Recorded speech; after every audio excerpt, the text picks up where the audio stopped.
Life on the campaign trail in upstate New York means visiting plenty of county fairs, including this one in Cobleskill. That's where we found Elise Stefanik on a Sunday in August. 3, 2, 1, go! After this year's redistricting shuffle, Stefanik is making the rounds, pitching herself to voters, including some new ones. As part of the map redraw, she picked up territory in places like Schoharie and Montgomery counties. I like that she's a Trump supporter. I like that she fights for the North Country. She does the right things constitutionally. This fall's election could be the most consequential yet for the young politician who is seeking a 5th term in Congress.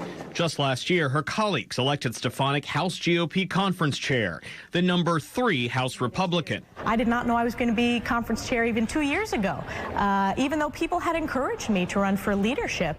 If the GOP wins control of the chamber in the midterms, her influence on Capitol Hill stands to grow. The next step in a meteoric rise for the 38-year-old, an ascent fueled by her embrace of then-President Donald Trump. We did it! Stefanik first won her seat in 2014, at the time the youngest woman ever elected to Congress. She had establishment credentials. A Harvard graduate, she worked in the George W. Bush White House and helped prepare Paul Ryan for the 2012 vice presidential debate. But she ran as a fresh voice, for example, shunning an anti-tax pledge signed by many Republicans. I will be an independent voice on behalf of this district. Once on Capitol Hill, she carved her own path, repeatedly ranking among the most bipartisan members and co-chairing the moderate Tuesday group. Colleagues say they saw her potential. Very, very bright, very personable. Anticipated that she probably would be conference chair or some other leadership post if she so desired it. Democrat Seth Moulton entered Congress with Stefanik and worked alongside her on the House Armed Services Committee. He says she was a friend, that they would get lunch. The two teaming up in 2018 on legislation demanding more transparency from media outlets owned by foreign governments. I had a genuine partner on the other side of the aisle that I felt like I could sit down and have a conversation with. Someone who was willing to listen and maybe even change her mind. When did that start to change? With Donald Trump. In 2016, Stefanik kept then-candidate Trump at arm's length, ducking our questions about which Republican she supported for president, even days before the New York primary. I'm focused 100% on doing my job representing this district. I believe that our next president needs to be a strong commander-in-chief. Trump would, of course, go on to become the GOP nominee. Even after he clinched the nomination, Stefanik repeatedly criticized him, blasting his attack on Gold Star parents, calling his comments about groping women on the Access Hollywood tape just wrong, and even dismissing his idea for a wall along the southern border. Once he took office, Stefanik voted with him just 78% of the time. But her distance was eventually replaced by an embrace. Trump's first impeachment, a turning point. Nothing in that room today and nothing in that room earlier this week. Nothing rises to the level of impeachable offenses. As a member of the Democrat-led committee investigating Trump, Stefanik repeatedly defended him. By the next year, she had scored a prime speaking spot at his renominating convention. And in January of 2021, she was among the House Republicans to reject electoral votes for Joe Biden from Pennsylvania in the hours after the Capitol attack. Stefanik's stout support of Trump helped catapult her to a leadership role, replacing Congresswoman Liz Cheney, a Trump critic, as conference chair. I don't recognize the Elise Stefanik of 2022. Some Democratic colleagues who joined Congress alongside Stefanik, like New York's Kathleen Rice, say they're stunned. She has turned into a mouthpiece for Donald Trump. I've never seen an evolution quite like that. Moulton says Stefanik knows better.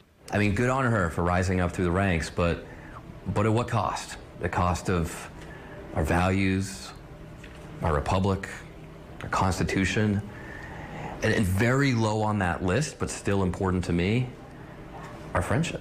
Asked about such criticism from colleagues across the aisle, Stefanik pushes back, dismissing Rice as someone who is retiring from Congress and labeling Moulton a failed presidential candidate. The voters in my district don't care what these two individuals who they don't know have to say. I don't work for those individuals. I work for my constituents in my district. And it's those very constituents, she says, she's able to better serve in her leadership post, a role that gives her more clout to bring home results.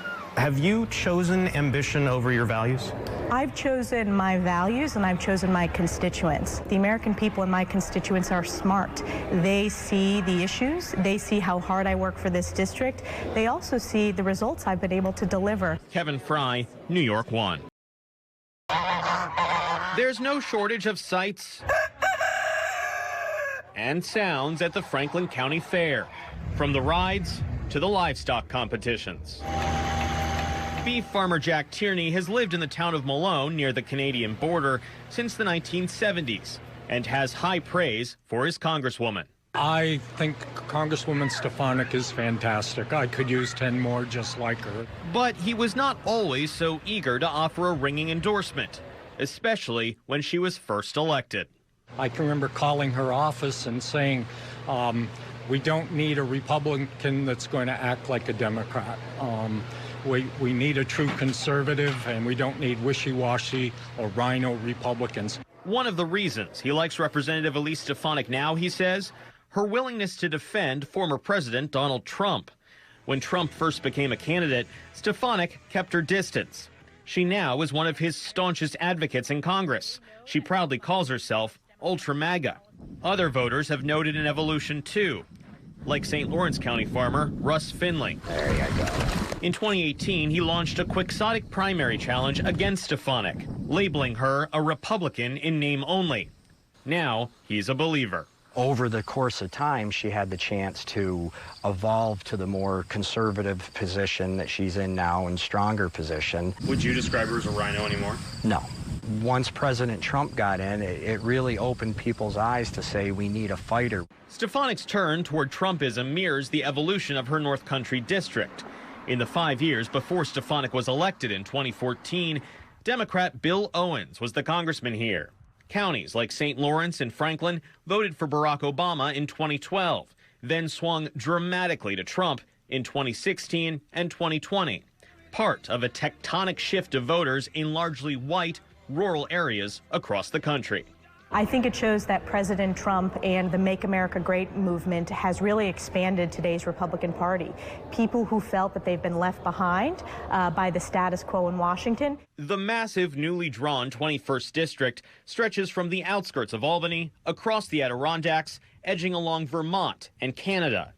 I spoke with voters in communities from Ogdensburg to Saranac Lake and Malone to Cobleskill. Stefanik is popular here. Elise is someone we can trust and someone that we can rely on. I like the freedoms that she stands for. I like that she's not overbearing. Traveling across the district, I found many Stefanik detractors as well, who were not shy about sharing their opinions. Many of them arguing that, yes, she has changed, but not for the better. Take Christine Leo, who I met over eggs and toast in Messina. A Democrat, Leo says she once voted for Stefanik. I did like her in the beginning, but when Trump became president, she became such a Trump follower that she acts like him now. And it kind of turned me off her. Others see Stefanik as putting her pursuit of power first and foremost. When the Republican Party was more of a governing party, she was part of that. And that now it's become more of an authoritarian party, she's part of that. I think she's more interested in the power that she can get and moving up in the Republican Party than she is representing the people. Asked what she's accomplished in Congress, Stefanik cites her work securing funding for rural hospitals in Fort Drum, pushing to reopen the northern border as the pandemic eased, and updating the North American Free Trade Agreement. In Washington, though, it's her political moves that have people talking. Last year, Republican House members voted to replace Congresswoman Liz Cheney with Stefanik as GOP conference chair, in part because of her allegiance to Trump. Her new role will boost her clout in the House if Republicans regain the majority in November.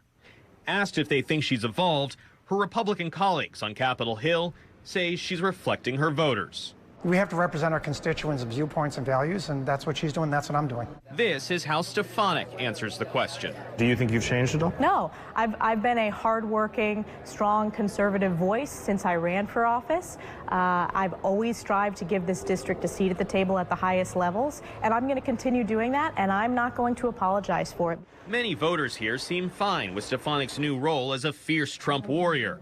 Political handicappers rate her a solid favorite to win re-election. With Canada to the north and the west, the border is part of life in New York's North Country. Brandon Budlong is the leader of the local Border Patrol union here. Issues on the southern border directly affect the issues on the northern border. In Washington, this region's Congresswoman, Elise Stefanik, has, like other Republicans, made border security a focus. She's earned the endorsement of the National Border Patrol Council, and Budlong says, unlike some other members of Congress, Stefanik is easily accessible, only a phone call away. Knowing she is the third-ranking Republican in House leadership makes that accessibility all the more significant.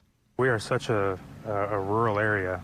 To have that kind of ear in D.C. at that high of a level, that's just unheard of for anybody in upstate New York. Hi, that's right. Stefanik is currently on a glide path to re-election this fall in her solidly Republican district.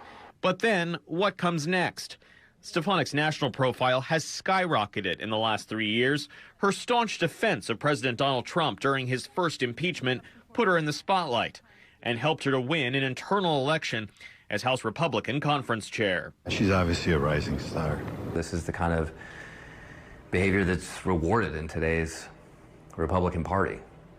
But at what cost? Stefanik has embraced the role of happy partisan warrior, offering sharp attacks of Democrats at her regular press conferences. This is what happens when one-party Democrat rule fails America. She's also become a familiar face on Fox News and other national conservative media outlets. That does not go overlooked back home. We're not used to turning on the news and seeing our member of Congress on there. So I think people are proud of that. If Republicans win control of the House in November, there's plenty of speculation as to what Stefanik will do. Could she try to run for Majority Whip, the number 3 leadership post, tasked with getting members to vote along with the party? Or perhaps look to chair a committee? So far, she says she's backing Minority Leader Kevin McCarthy of California for House Speaker. She reportedly mulled a bid for New York governor this year, ultimately opting to seek re-election to Congress, a sign she sees her future, at least for the time being, in Washington. But on the question of what that future may look like, she's holding the cards close. I'm going to make that decision after we earn the right to be in the majority. I don't measure the drapes. For now, she's throwing her weight around, both in-state and nationally, with mixed success. In New York, she made waves this year by endorsing Carl Palladino, known for his inflammatory comments, over the state's Republican leader Nick Langworthy in a congressional primary in western New York. Palladino lost, a self-inflicted wound for Stefanik. She's had far better success in Washington, working to grow her own influence by getting more GOP women elected to Congress, an area where Republicans lag dramatically behind Democrats. We have so many Republican women, it's hard to fit us in one press conference. In 2018, she founded a political action committee called Elevate PAC, endorsing and raising money for Republican women. So far this cycle, Stefanik has backed 48 candidates. These women amounting to an army of allies in debt to Stefanik if they win. It has been one of the most fulfilling parts of my job in Washington, making that a goal, leading that effort. Really sort of challenging the status quo, and then being able to serve with these amazing women. Trump has labeled her a rising star and has headlined multiple fundraisers for her in the past year. After backing her for GOP conference chair, could he intervene again in a future leadership race? In May, CNN reported that she's being talked about in Trump's orbit as a possible vice president if he runs for the White House again. Supporters back in the district, like Franklin County farmer Jack Tierney, embrace the prospect. I could see a Trump-Stefanik ticket. That wouldn't bother me at all. I think that would be good. Stefanik is coy when asked about the possibility. If President Trump comes calling in 2024, would you consider being his VP? I would be honored to serve in the Trump administration. I strongly support President Trump running. I think he will run. I will excitedly be a very strong supporter of his. That she's even being talked about for a national ticket, though, shows just how far Stefanik has traveled. after entering Congress less than 8 years ago.